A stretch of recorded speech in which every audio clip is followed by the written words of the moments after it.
Mateus, capítulo de número 15, versículos de número 21 a 28. Mateus 15, versículos de 21 até o versículo de número 28. Nós estamos aqui trabalhando, fazendo a exposição do livro de Mateus, que apresenta Jesus como rei, esse evangelho. E nós já vemos aqui numa caminhada longa nesse evangelho e vamos aprender mais um pouco. Diz assim o texto da palavra de Deus: saindo daquele lugar, Jesus retirou-se para a região de Tiro e de Sidom. Uma mulher cananeia, natural dali, veio a ele, gritando: Senhor, filho de Davi, tem misericórdia de mim. Minha filha está endemoniada e está sofrendo muito. Mas Jesus lhe respondeu, mas Jesus não lhe respondeu palavra. Então seus discípulos se aproximaram dele e pediram: manda-a embora, pois vem gritando atrás de nós. Ele respondeu: eu fui enviado apenas às ovelhas perdidas de Israel. A mulher veio, adorou de joelhos e disse: Senhor, ajuda-me. Ele respondeu: não é certo tirar o pão dos filhos e lançá-lo aos cachorrinhos. Disse ela, porém: Senhor, sim, Senhor, mas até os cachorrinhos comem das migalhas que caem da mesa dos seus donos. Jesus respondeu: mulher, grande é a sua fé, seja conforme você deseja. Naquele mesmo instante, a sua filha foi curada. Vamos orar mais uma vez? Deus, em nome de Jesus, abre nosso entendimento, nossa compreensão, para, ó Deus, assimilar, guardar, ó Pai, aprender o que a Tua palavra tem para nós, para praticarmos. Fala ao nosso coração, em nome de Jesus. Queridos, o texto dessa noite vai falar sobre uma grande fé que busca misericórdia e encontra. Essa grande fé que busca a misericórdia e encontra. E encontra essa misericórdia em Jesus. Nós temos visto aqui que Jesus saiu de uma região, saiu lá da área de onde Herodes tomava de conta, porque o próprio Jesus, ao saber que João tinha sido morto, e Herodes queria matar a Jesus, porque achava que Jesus era a ressurreição de João Batista. Herodes estava ansioso por esse momento, e Jesus sai daquela região, nós já vimos. Jesus busca um lugar solitário, mas as multidões não deixam ele só. E ele multiplica pães para mais de 5.000 pessoas. Nós vimos isso aqui há semanas atrás. Então, no momento que Jesus buscava só, ele não encontra. Mas aí, depois que ele multiplica os pães, ele dispersa as multidões, manda embora, porque queriam torná-lo ele rei por causa disso. E aí, sabe o que é que acontece? Ele manda também os discípulos entrarem no mar, e ele fica um tempo a sós. Aí nós vimos aqui que os discípulos já estão a mais de 4 quilômetros distante lá da beira, e Jesus vem andando sobre o mar. Nós vimos que Jesus opera esse milagre, andando sobre o mar, segura na mão de Pedro, que Pedro quis andar também, perguntou a Jesus se podia ir. Na realidade, ele manda Jesus chamar, e Jesus vem, e Pedro anda, mais afunda. Jesus entra no barco, e toda aquela ventania que estava também no momento cessa. E eles ficam impressionados com a situação. Nós vimos que Jesus enterra, chegando em terra, para não dizer que Jesus está enterrando, viu? Ele chegando na terra, no continente, chegando lá na parte habitável. Vimos semana passada que alguns fariseus, mestres da lei, vêm até Jesus e interroga Jesus, perguntando por que os discípulos de Jesus não observam a tradição dos antigos, a tradição dos fariseus, que era lavar as mãos diversas vezes antes de comer. E Jesus diz que aqueles homens, eles estavam quebrando o mandamento de Deus. Se os discípulos de Jesus estavam quebrando a tradição dos homens, aqueles homens estavam quebrando o mandamento de Deus. E Jesus dá uma reprimenda para aqueles homens de forma severa sobre como eles estavam esquecendo a palavra do Senhor. E aí entra no texto que nós estamos vendo nessa noite. Saindo daquele lugar, depois daquele episódio, Jesus se retirou para um lugar fora das cercanias lá da Judeia, da Palestina, ele vai para outro lugar dos gentios, uma terra dos pagãos, como foi dito aqui. Pessoas que não tinham nada a ver com a lei de Deus, pessoas que não tinham nada a ver com as promessas de Deus, pessoas que estavam separadas de Deus, das promessas de Deus. E nesse lugar, parece que Jesus quer um momento a sós, quer também estar num ambiente discreto, para que as pessoas não percebam ele. A gente está vendo aqui que Jesus está buscando um momento a sós, sozinho, né? E não tem, porque ele sempre se compadece das pessoas, ele sempre ajuda as pessoas. Aí a gente vê a viagem, olha como se deu. Versículo 21, saindo daquele lugar, Jesus retirou para Tiro e Sidom. Aparece o primeiro personagem dessa história, quem é? Jesus, que vai para a região dos pagãos, vai para a região dos gentios. E vale aqui dizer, vale aqui lembrar o pensamento que os judeus têm sobre os gentios. Lembra a semana passada? Lavar as mãos diversas vezes. Os fariseus perguntam por que os discípulos de Jesus não fazem isso. Porque eles poderiam tocar em gentios e se tocassem estavam imundos, estavam impuros. Consideravam os gentios impuros. E agora Jesus vai para uma região só de gentios. É uma região que os judeus de forma alguma queria estar lá.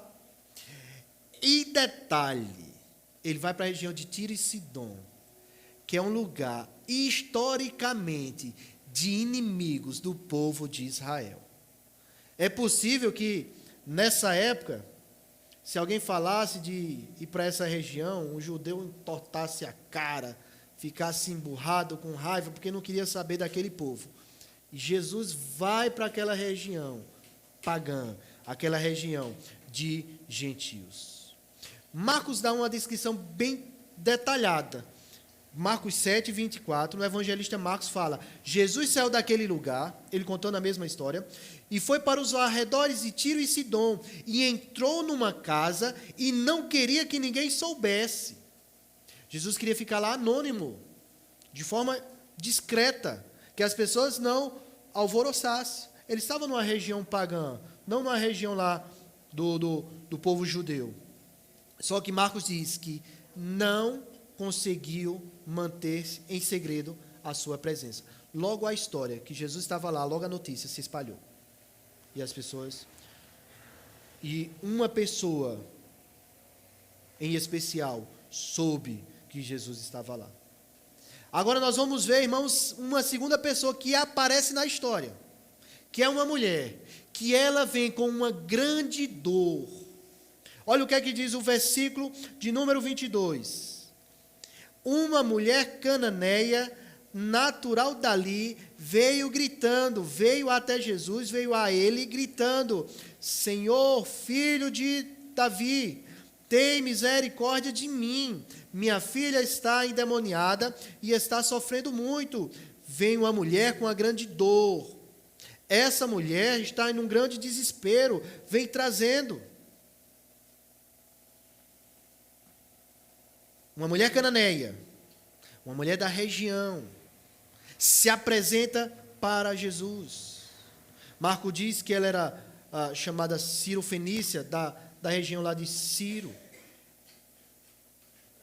Uma mulher pagã, uma mulher que é gentil, uma mulher que era do povo, como nós falamos, tidos como inimigo do povo de Israel. E você vê isso no Antigo Testamento. Ela vem até Jesus. Marcos dá detalhe. Diz que certa mulher cuja filha estava com o espírito imundo veio e lançou-se aos pés de Jesus. Agora é interessante que se você for ver o versículo, diz que essa mulher ouviu falar de Jesus. Marcos, ele diz isso. Logo que ouviu falar de Jesus. Mateus omite, Marcos fala. Queridos, a importância de se falar para outras pessoas quem é Jesus. A importância, queridos, das pessoas terem conhecimento que Jesus é poderoso para transformar a vida delas. Sem esse conhecimento, irmãos, as pessoas estão perdidas. Só há salvação em Jesus. Só a solução para a vida do homem pecador, da mulher pecadora, através de Jesus. Jesus tem que ser proclamado, tem que ser falado, as pessoas só vão se reconciliar com Deus através de Jesus. Essa mulher só pode chegar até Jesus porque ouviu falar de Jesus. Nós temos que falar desse homem, dessa pessoa que é Jesus, o Filho de Deus encarnado aqui, que veio morrer pelos nossos pecados. Jesus tem que se tornar conhecido, irmãos. Nós temos que proclamar a Cristo, que há salvação em Cristo, que há transformação só através de Cristo. Essa mulher ouviu falar de Jesus. Lembra que Marcos falou que Jesus queria ficar numa casa que ninguém soubesse, mas ninguém conseguiu manter segredo. Essa mulher ouviu falar de Jesus. Essa mulher vai com um motivo, através de um motivo muito angustiante, para poder chegar até Jesus.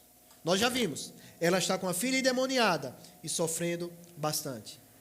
Nessa atitude dessa mulher vindo, lembra o texto? Segura aí o versículo 22. Que a mulher veio gritando: Senhor, filho de Davi, tem misericórdia de mim. Minha filha está endemoniada, sofrendo muito. Essa mulher, ela demonstra para nós a sua aflição. Ela veio gritando. Irmãos, é desesperador, não é? Quando você está na sua casa ou está em algum canto e vê alguém gritando por causa de um acidente, porque alguém passou mal, porque tem uma panela de fogo lá e o fogão, a panela explodiu, ou o botijão, ou tem algo pegando fogo. Vê alguém gritando em desespero, que foi assaltado e tudo mais. A pessoa fica aflito. E essa mulher chega gritando. Mas não só isso, ela mostra que ela veio desesperada, sabe? Porque ela veio a Jesus. Muitos personagens a gente vê que Jesus ia passando. E passa por aquele ambiente, ou Jesus vai até eles. Ela veio até Jesus, ela precisava de uma intervenção de Jesus, ela estava desesperada, ela foi até Jesus. Muitos de nós, irmãos, muitos de nós, não foi até Jesus no sentido de que nós tivemos o desejo de ouvir uma palavra de Deus e viemos à igreja. Muitos de nós foi alcançado sem querer, Jesus indo até nós, através de um acidente, através de uma bebedeira, através de uma palavra que alguém levou. Ela mostra o desespero, que ela vai até Jesus. Essa mulher demonstra o amor que ela tinha pela sua filha. Ela não foi por ela, gente. Ela foi porque a filha dela estava doente. Na realidade, estava endemoniada. Ela vai pedir ajuda para a sua filha. Mas não só isso, irmãos. A mulher demonstra que ela está identificada com sua filha. Irmãos, filho, a gente se identifica com os nossos filhos. Quantos de nós não diz que prefere que aconteça conosco do que com os nossos filhos?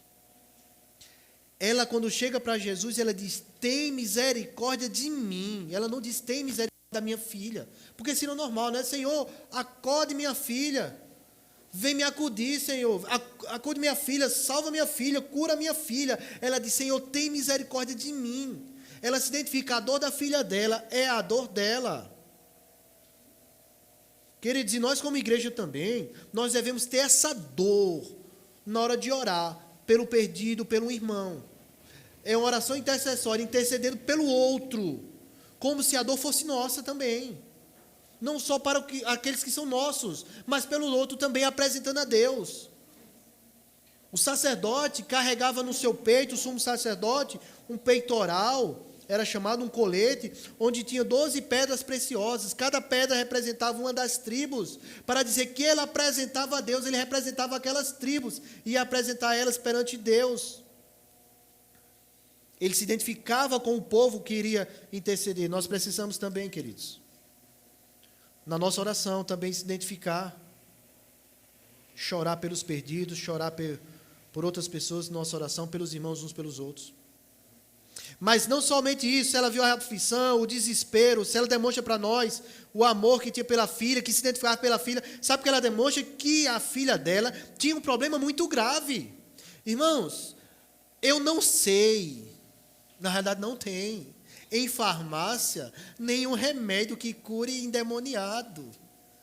Não se tem tratamento farmacêutico, terapêutico, fitoterápico através de plantas, não tem. Ela reconhece que é um problema grave, irmãos. A filha está endemoniada e está sofrendo muito. Mas ela também demonstra para nós, essa mulher, que além de conhecer o problema grave da sua filha, ela conhece, ela sabe quem é que tem a solução para a filha dela. É Jesus. E ela vai até Jesus. A gente já viu em outros textos, irmãos, em outras passagens, pessoas como a mulher que tinha um fluxo de sangue, que gastou tudo o que tinha com os médicos e ninguém resolveu o problema dela.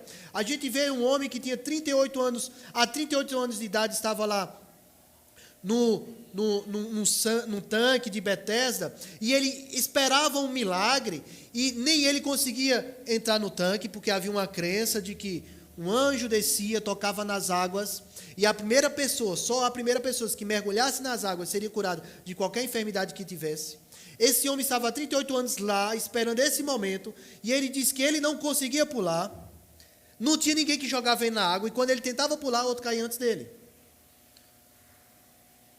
Ou seja, ele tinha buscado outras soluções, como a mulher lá do fluxo de sangue também tinha buscado outras soluções, não tinha encontrado. Mas essa aqui, a Bíblia não registra que ela tinha buscado outras soluções. Só diz que ela, com a filha endemoniadamente enferma ou sofrendo, vai até Jesus.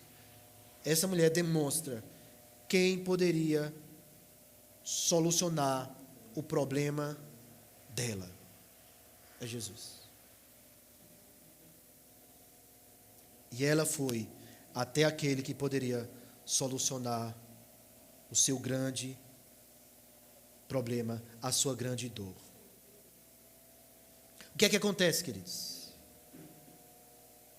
Olha o que é que diz o versículo número 23. Mas Jesus não lhe respondeu palavras. Calado estava, calado ficou. Aí vem a grande indiferença, não de Jesus, dos discípulos de Jesus. A gente já falou da mulher, a gente falou de Jesus que fez a viagem, da mulher que tinha uma grande dor, e agora os discípulos. Jesus não lhe respondeu palavra, então os seus discípulos se aproximaram dele e pediram: manda embora, pois vem gritando atrás de nós.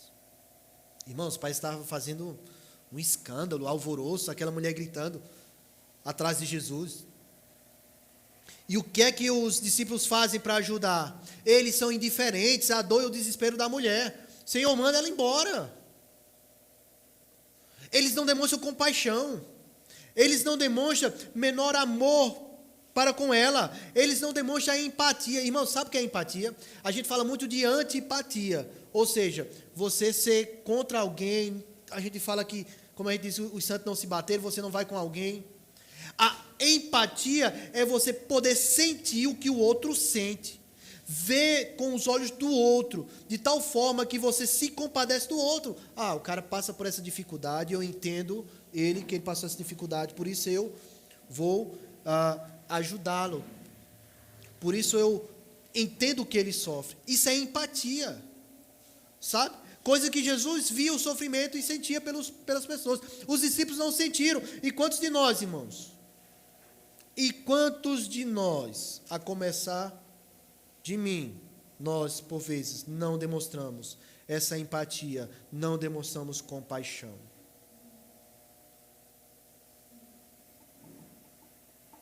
Quantos de nós, irmãos? Quantos de nós não tem sentido a dor do outro? Eu lembro que certa vez, estava lá em Campina Grande, e passei em frente a uma igreja. E o pessoal estava pregando nessa igreja. E tinha um homem dormindo na frente da igreja, um morador de rua. E o nome dessa igreja é Amor. Alguma coisa amor, né? A igreja cujo nome fala que é amor.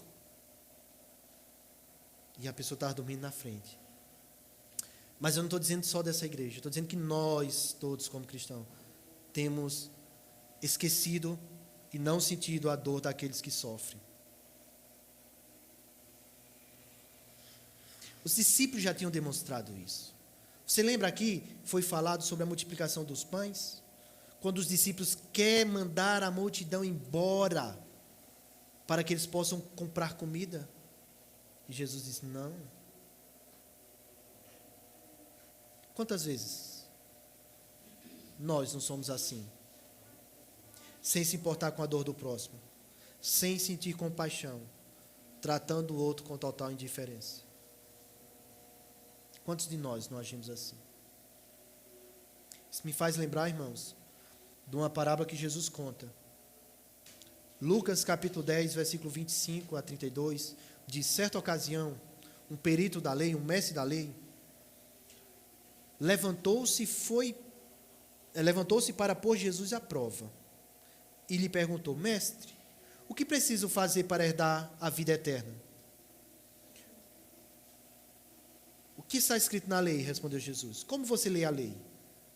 Ele respondeu, ame o Senhor, o seu Deus de todo o seu coração, de toda a sua alma e de todas as suas forças, de todo o seu entendimento, e ame o próximo como a si mesmo. Isso é o resumo de toda a lei. Os 4 primeiros mandamentos falam a respeito de Deus, os 6 últimos mandamentos falam a respeito do próximo. Esse é o resumo da lei, amar a Deus e amar o próximo. De Jesus, você lê corretamente, você respondeu corretamente, faça isso e viverá. Mas ele, lembra que o perito queria colocar Jesus à prova? Querendo justificar-se, perguntou a Jesus, quem é o meu próximo? Em resposta, Jesus disse, um homem descia de Jerusalém para Jericó, quando caiu nas mãos dos assaltantes. Esses lhe tiraram as roupas, espancaram-no e se foram, deixando-no quase morto. Aconteceu que estava descendo pela estrada um sacerdote. Quando viu o homem, passou do outro lado. Assim também o levita, quando chegou ao lugar e o viu, passou pelo outro lado. E Jesus disse que passa o samaritano, que tinha tudo para ser inimigo dessa pessoa. Sacerdote conhecia a lei, conhecia a palavra de Deus, conhecia a vontade de Deus. O levita conhecia a lei, conhecia a palavra de Deus, conhecia a vontade de Deus.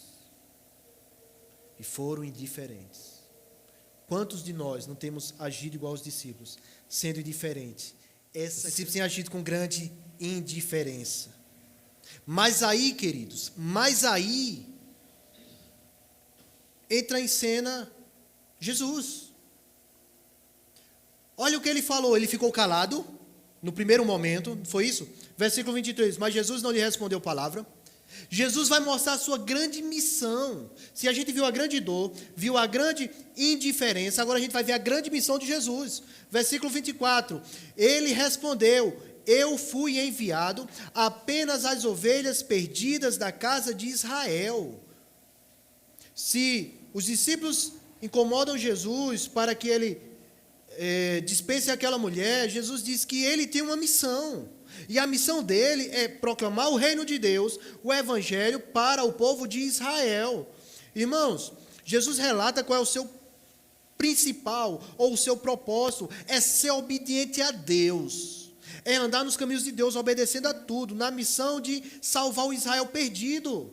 Israel era a luz do mundo, era para ser o sal da terra, onde Deus escolheu essa nação para brilhar a sua glória. É o povo que recebeu a promessa de Deus, é o povo que recebeu a lei de Deus. Irmãos, Israel foi o povo a quem Deus se revelou. Deus não se revelou ao Brasil, à Índia, aos Estados Unidos, por mais que tenha um grupo aí que queira ter o próprio evangelho, como se Deus se revelou a eles. Deus se revelou a um povo, lá na Palestina, o povo de Israel. E através desse povo é que nós chegamos a Cristo. A revelação de Deus foi aquele povo. As promessas eram aquele povo. O reino de Deus era para ser anunciado àquele povo. E Jesus era o Messias prometido àquele povo. Então Jesus estava imbuído, estava concentrado na sua missão, que era pregar às ovelhas perdidas de Israel a salvação que está em Deus. Mas é interessante, irmãos, que a missão de Jesus era para o povo de Israel, a bênção de Deus, a lei de Deus era para Israel, mas não exclusivamente só para eles. Eles eram o alvo primordial, vamos dizer assim, mas não era exclusivo para ele. A bênção de Deus também alcançaria todas as nações. Lembra que Deus, quando chama Abraão, abençoarei os que te abençoarem, Gênesis capítulo 12, versículo 3, amaldiçoarei os que te amaldiçoarem, e por meio de você todos os povos da terra serão abençoados. A bênção de Deus era para todos, não era só para o povo de Israel, mas em princípio, os cumprimentos era para aquele povo. João diz, Jesus veio para o que eram os seus, Jesus veio para o seu povo. Qual foi o grande problema? Os seus não receberam, mas os rejeitaram. Porém, diz, mas a todos os que receberam, deles o direito de se tornar filhos de Deus, somos nós. A grande missão de Jesus era resgatar as ovelhas perdidas de Israel. E Jesus deixa claro isso. Jesus estava num território que não era dos judeus, era dos gentios. A missão dele era com os judeus. Se você for ver, Jesus mesmo sendo rejeitado, Jesus mesmo sendo tramando contra a vida de Jesus, ele não deixa de pregar para os israelitas, para o povo dele, para os judeus. Para os judeus, ele não deixa de pregar. Essa era a missão dele. Mas aí, irmãos, depois de Jesus dizer a grande missão dele qual era? Aí vem o grande pedido. Ajuda-me. Versículo 25. A mulher veio, adorou de joelho e disse, Senhor, ajuda-me. Essa mulher, ela já vem gritando, não é isso que diz o texto? E vem chamando, Senhor, filho de Davi. Ela já tinha um certo conhecimento de Jesus, porque essa expressão mostra quem Jesus era, o Messias, o prometido do povo de Israel. Ela já tinha um certo conhecimento de Jesus. Então ela chega perto de Jesus e desmorona, e despenca, se ajoelha, adora Jesus e faz um pedido, Senhor, ajuda-me. Ela pede ajuda a Jesus. Ela se entrega totalmente, entendendo que não há outra alternativa para ela, a não ser Jesus. Está passando por um problema? Você está com dificuldade? Diga, Senhor, ajuda-me. Peça ajuda a Jesus. Faça igual essa mulher, peça ajuda a Jesus. Irmãos, e agora vem um grande teste para a fé dela. Versículo 26. Ele respondeu. Essa mulher pede ajuda a Jesus. Olha qual é a resposta de Jesus. Não é certo tirar o pão dos filhos e lançá-lo aos cachorrinhos. Os judeus tratavam os gentios de cachorros, de cães. Os cães, por vezes, morando do lado de fora no campo, magros, ferozes, tidos como animais imundos, impuros, onde os judeus não poderiam ter contato com eles. Então era impuro. Só que Jesus não chama ela desse cão. Jesus não chama ela de cadela, viu? Porque na nossa linguagem, irmãos, chamar alguém de cachorra é outra coisa. Não foi isso que Jesus chamou ela. Jesus diz que não é certo tirar o pão dos filhos e lançá-lo aos cachorrinhos. Essa ideia dos cachorrinhos eram, hoje em dia, esses animais de estimação, os pets. Esses animais pequenos, que ficavam com as crianças, ficavam no colo dos seus donos. Jesus diz que essa pessoa que está tão próxima dela, esse animalzinho, esse cachorro, que ainda se alimenta de alguma forma, mas não é filho. Jesus tinha uma missão. Qual era a missão? Pregar o evangelho, falar do reino de Deus para o povo de Israel. Então ele tinha que dar esse alimento. Lembra que Jesus é o próprio pão do céu, que vem para alimentar aquele que tem fome, para o povo de Israel. Essa era a missão de Jesus. E ele diz: não é certo você desviar esse foco, tirar o pão dos filhos, o alimento dos filhos, e lançar aqueles, no caso dos cachorrinhos, aqueles que estão ali ao lado dos filhos, mas que não são a família. Para um homem chamado William Hendrickson, ele diz: Jesus havia chamado a atenção da mulher para o fato de que ele não fora enviado aos de fora de Israel. Então, ele não está chamando a mulher, não está acusando, nem usando termo pejorativo com a mulher. Jesus não é indiferente. No mesmo sentido, ele agora acrescenta que não seria justo dar as bênçãos que pertencem aos filhos. Quem são esses filhos? Aqueles que fazem parte de Israel. Ele está dizendo que não é justo dar essas bênçãos, que é para o povo de Israel. Além do mais, os cães, não importam o quanto sejam queridos pelos donos, não são filhos, não têm qualquer direito de ser tratado como filhos. Jesus está deixando bem claro isso, que a prioridade é a missão dele para com Israel. Irmãos, se você ouvisse isso de Oséias, você viria domingo para o culto? Não, Oséias na igreja me chamou de guenzo, de cadela, de cachorra. E se você ouvisse de Jesus isso? Quantos de nós não ia, daqui eu me retiro, isso basta, eu vou embora. O homem já ficou calado comigo, quando eu vinha gritando. Agora diz que os pães é para os filhos e me comparou a cachorro? Eu vou embora, eu prefiro sofrer do que levar um para trás desse. Quantos de nós não ia agir assim, irmãos? Ia abandonar, ia sentir seu ego ferido. Quantos de nós? A mulher veio só enfrentando barreiras, queridos. O silêncio de Jesus, a indiferença dos discípulos e agora essa dura resposta do mestre. E qual foi a posição dela? Vou embora. Deixa minha filha do jeito que está. Vou bater R$5 de bumbo. Não sei nem se é muito ou se é pouco. Vou rezar minha filha. Vou fazer o quê? Jesus estava testando a fé daquela mulher. Agora, queridos, nós somos muito imediatistas, queremos tudo na hora e tudo tem que ser do jeito da gente. Mas se você for dar uma olhadinha na Bíblia, outras pessoas passaram por momentos de teste de sua fé. Para Deus estar moldando, lapidando as suas vidas e trabalhando. Esse teste da fé não foi só para aquela mulher, outras pessoas também passaram por determinados testes quando foram até a presença de Deus ou Jesus.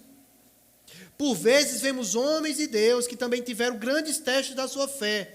Nem sempre os seus pedidos foram atendidos de forma imediata, mostrando que Deus tem algo maior do que ser tratado, para ser tratado. Às vezes mais do que a cura, mais do que aquela bênção, mas ele tem algo maior para tratar. Lembra de Abraão? Abraão é chamado, né? Abraão sai da sua terra, da sua parentela, do meio do seu povo, do meio da sua casa, e vai para uma terra que eu te mostrarei. Tu serás uma bênção, abençoarei os que te abençoarem, amaldiçoarei os que te amaldiçoarem, e te serão bem de todas as famílias da terra. Depois da promessa, queridos, 25 anos depois, é que um descendente da promessa, Abraão, nasce 25 anos depois.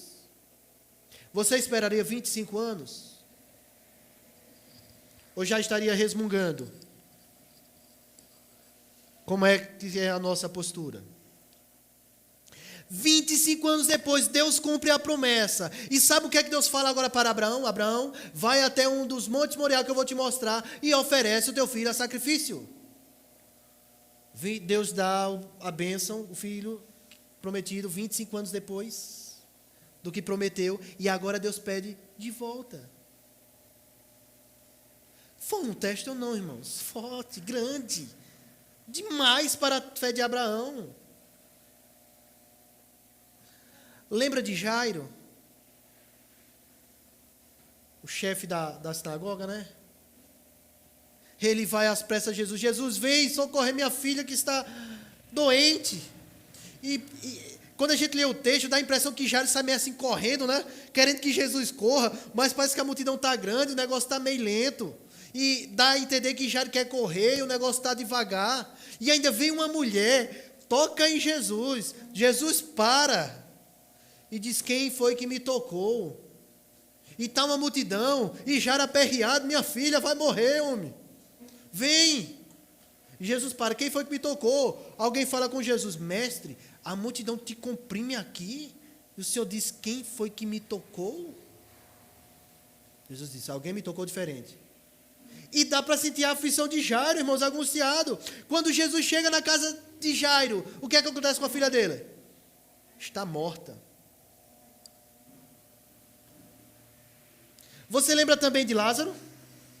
As irmãs mandam a notícia para Jesus. Olha, a quem tu amas está doente. Lázaro está doente. Sabe o que é que acontece?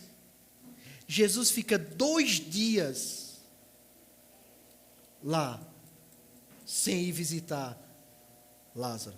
Quando elas mandaram a proposta, o convite, ou melhor, a convocação de Jesus, elas queriam que Jesus fosse rápido. Jesus passa 2 dias lá, ainda com os discípulos. Imagina o aperreio. E quando Jesus chega, qual foi a situação que encontrou? Lázaro doente? Lázaro morto? Lázaro enterrado, não era nem mais morto. Era enterrado. Cá para nós. Só para a gente que está aqui e quem está na internet, ou seja, o mundo todo. Se fosse eu e você, precisa mais não. Fica tranquilo. O Digna já veio aqui, já levou o corpo, já esteve na central de velório, já sepultou. Precisa mais não. Valeu. Quantos de nós não faremos isso, gente? Não, deixa para lá. Eu vi quanto ele era importante para o Senhor. Agora eu percebi como o Senhor amava ele. Amigos, a gente sabe nas horas difíceis. Quantos de nós não ia passar isso no nosso coração para falar isso, irmãos? Para Jesus. Jesus, Deus, nesses casos, estava provando, testando a fé de todos aqueles que estavam juntos. Ele faz isso também com essa mulher, a cananeia. Qual foi o fim de Abraão? Romanos capítulo 4, versículo 20. Mesmo assim, Abraão não duvidou, nem foi incrédulo em relação à promessa de Deus, mas foi fortalecido pela fé e deu glória a Deus. A fé dele ficou mais forte, esperando 25 anos pela providência de Deus. Quando Deus vem com sua providência e pede a Abraão o seu próprio filho, e Abraão dá. O livro de Hebreus diz que Abraão tinha certeza. Ele entra como um dos pais da fé, heróis da fé. Ele tinha certeza que Deus era poderoso para ressuscitar o filho dele das cinzas. Não era de morto, não. Depois que matasse o sacrifício, tinha que queimar totalmente. Abraão tinha certeza que Deus ia fazer com que das cinzas Isaac voltasse. Ele foi fortalecido na fé devido a isso. O que aconteceu com Jairo?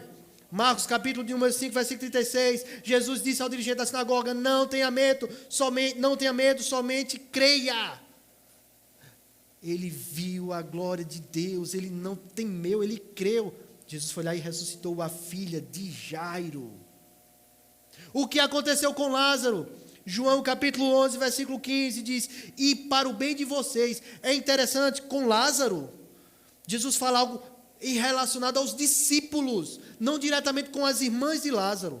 Ele diz, e para o bem de vocês, estou contente de não ter estado lá, para que vocês creiam.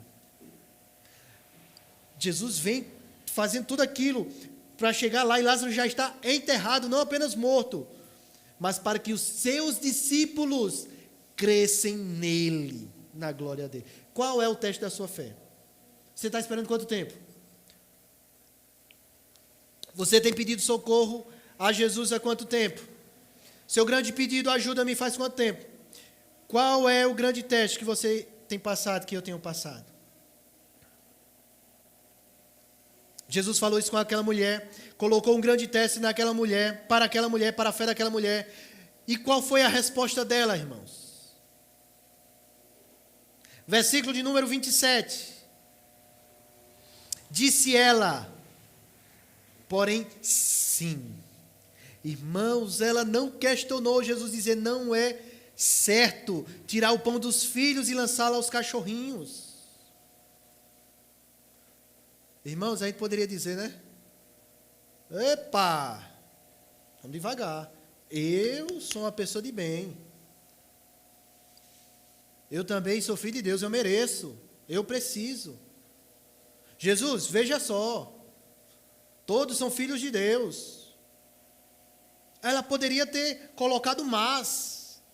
Ela poderia ter colocado aqui, Jesus, abre uma exceção para mim, eu sou mãe. Eu sei, só quem sabe da dor de uma filha é quem teve um. Ela poderia ter colocado isso, né? Mas, Senhor, eu preciso, eu sou tão simples, não tenho ninguém por mim. O que é que ela disse? Sim, ela concordou com Jesus. É verdade, é justo. Mas ela diz, mas até os cachorrinhos comem das migalhas que caem da mesa. Ela disse, não precisa ter o pão dos filhos. O que sobrar é suficiente. Até os cachorros, que não são da família, estão lá, eles se alimentam do resto. É abençoado por aquilo que sobra, que sobeja, que é jogado fora, talvez. Ela disse, não precisa tirar o pão dos filhos, mas aquilo que sobrar já está bom. Ela aceitou a missão de Jesus, ela não questionou, ela não vacilou, não desistiu, não desfaleceu. Ela reconheceu que a missão de Jesus era essa, mas se colocou como alguém que poderia também ser abençoada, se sobrasse alguma coisa, sem tirar o alimento dos filhos. Irmãos, ela usou a mesma expressão, ela usou a mesma metáfora, a figura de linguagem que Jesus usou dos cachorrinhos, para dizer que os cachorrinhos também se alimentam. Olha a fé da mulher, irmãos.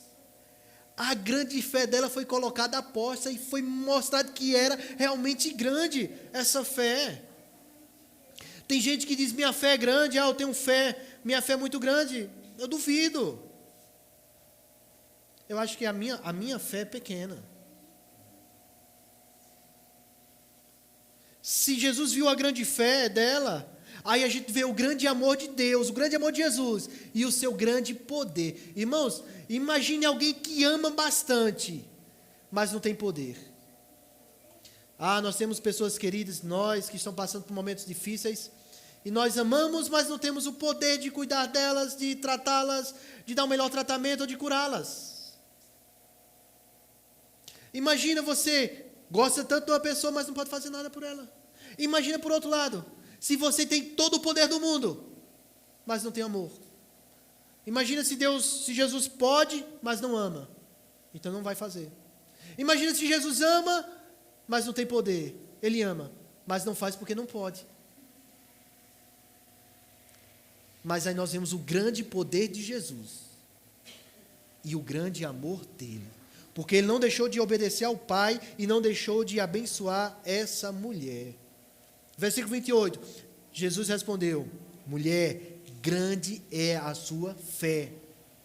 Seja conforme você deseja. Jesus, com seu grande poder e seu grande amor, atendeu o pedido daquela mulher. E naquele mesmo instante, a filha foi curada. A filha dela foi curada. Queridos, Nós estamos falando aqui no dono de toda a criação. Tudo que foi feito na terra foi feito através dele, sem ele. Nada do que foi feito se fez. Ele tem o poder sobre a criação, sobre os anjos, sobre os demônios, sobre tudo. Onde ele estava, ele disse que ela está curada e o demônio deixou a menina. A menina não foi trazida até a presença dele. Não foi feito entrevista com ela para saber quem era que estava nela. Ele disse que foi feito, ela está curada. E naquele instante isso aconteceu. Isso mostra o amor e o poder. Agora é interessante, que em dois casos que nós vemos aqui no Novo Testamento, que Jesus reconhece como uma fé grande, uma grande fé, e que a cura de Jesus foi à distância. Em ambos os casos, eram de gentios. Pessoas distantes da promessa de Deus, mas que creram em Jesus. Não foram para aqueles a quem Jesus veio, a quem eram endereçadas as promessas, a quem veio a revelação. Não. Foram pessoas que estavam distantes da promessa, mas que creem em Jesus. Isso mostrando, irmãos, que a obra de Jesus, em princípio era para os judeus, mas se alcançaria todo o mundo.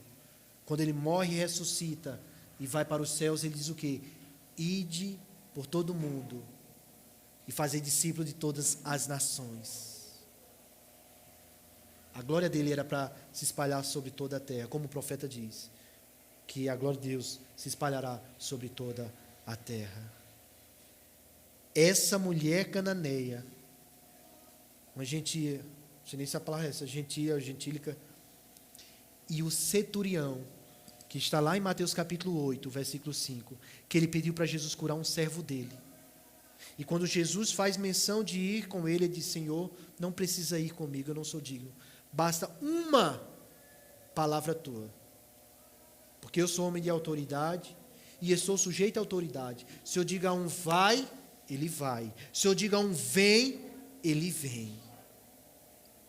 Aquele homem estava dizendo que sabia que Jesus tinha autoridade e que se ele falasse, até a doença iria embora. O centurião e a mulher cananeia tiveram a cura deles, a bênção dele, aquilo que Jesus deu para eles, em algo à distância. E foram homens, homem e mulher, que Jesus reconheceu que grande era a fé deles. Pessoas que reconheceram em Jesus aquilo que os próprios judeus não reconheceram, como Jesus sendo o Messias, o Filho de Deus. Queridos, nós já vimos aqui o grande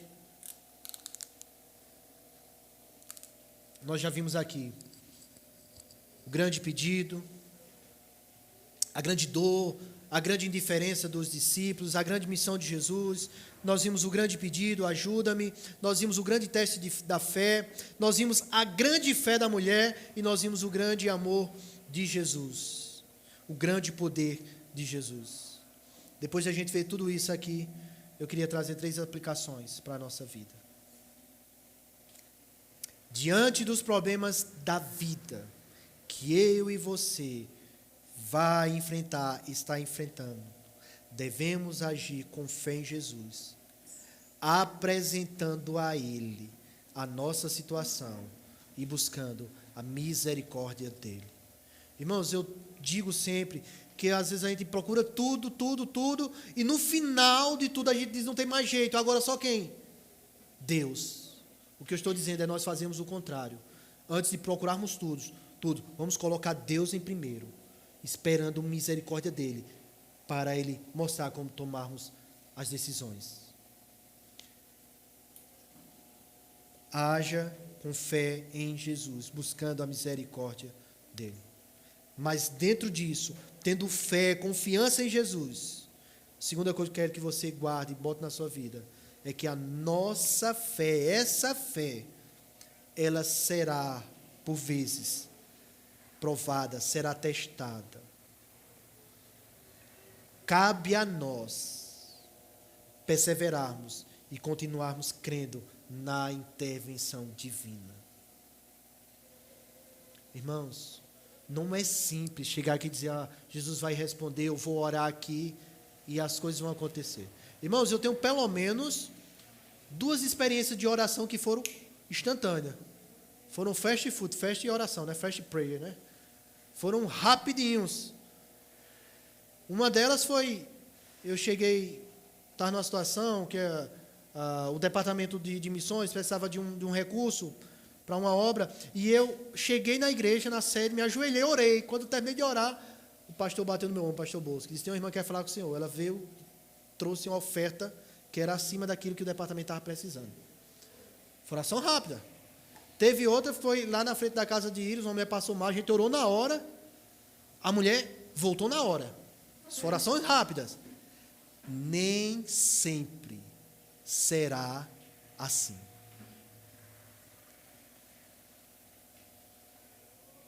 Nossa fé será testada e provada para ver se nós iremos perseverar, se vamos crer na intervenção divina. Jesus conta a insistência de orar e ter fé. Diz que uma mulher ia até um juiz iníquo, um juiz que não temia a Deus. Irmãos, se o cara não teme a Deus, ele não se preocupa com ninguém. Se ele não entende que tem um superior a ele, que ele vai ter que prestar contas, ele se sente o próprio Deus. Ele sendo juiz, ele não temia a ninguém, nem a Deus, mas tinha uma viúva, uma pessoa que precisava que a causa dela fosse julgada, porque era uma questão de ela conseguir sobreviver ou não. E diz que toda vez ela ia lá falar com o juiz, ô seu doutor, eu posso até imaginar, se fosse hoje, ô seu doutor, julga a minha causa, julga a minha causa, julga a minha causa. De tanta insistência. O que é que o juiz falou? O juiz não temia Deus, não temia homem algum. Disse, por causa da insistência dela, para parar de aperrear, eu vou julgar a causa dela, só para ela me deixar em paz. Jesus diz, quando o Filho do Homem vier à terra, vai encontrar essa fé? Porque aqueles que buscam a Deus, Ele vai exercer justiça. Mas não é porque ele ora demais, está insistindo demais. Aí eu vou fazer para ele me deixar em paz. Não é isso não. Deus não é assim, Deus é amoroso.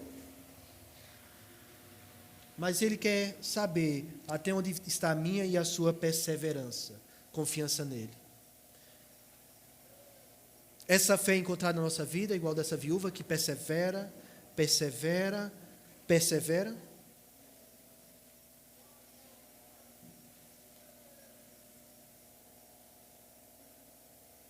Se devemos agir com fé diante dos problemas, se devemos ser perseverantes, porque a nossa fé vai ser provada, guarde isso, Deus sempre será fiel e cumprirá com os seus propósitos.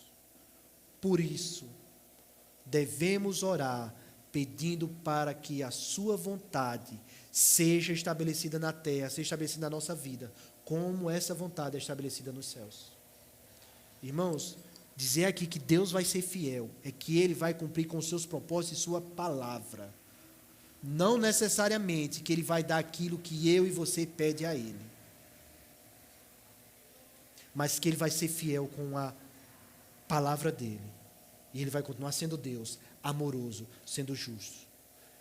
Nós devemos orar, pedindo para que a vontade dEle seja cumprida em nós. Jesus acabou cumprindo a vontade de Deus, porque Ele não desviou o foco da missão. E nem por isso a mulher deixou de ser abençoada.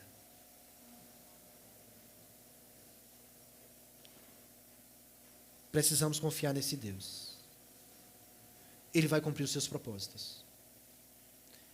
Nem sempre os propósitos de Deus serão os mais satisfatórios para nós. Paulo tinha um espinho na carne e ele orou a Deus 3 vezes, pedindo que esse espinho fosse retirado. E Deus disse que não, que a graça dele já era suficiente. Jesus, em pleno Getsemane, ele ora: Pai, se possível, afasta de mim esse cálice. O que importa é que a vontade de Deus seja cumprida na minha e na sua vida. E a vontade de Deus é boa, é perfeita, é agradável. O nosso objetivo nessa vida, irmãos, não é ser feliz, é glorificar a Deus. Se a gente encontrar a razão de viver em Deus, a gente vai encontrar felicidade. Nosso objetivo não é ser feliz aqui, é glorificar a Deus. E se a gente glorificar a Deus, a gente vai encontrar a verdadeira felicidade. Por isso devemos orar para que os propósitos de Deus sejam cumpridos. Amém? Vamos ficar de pé.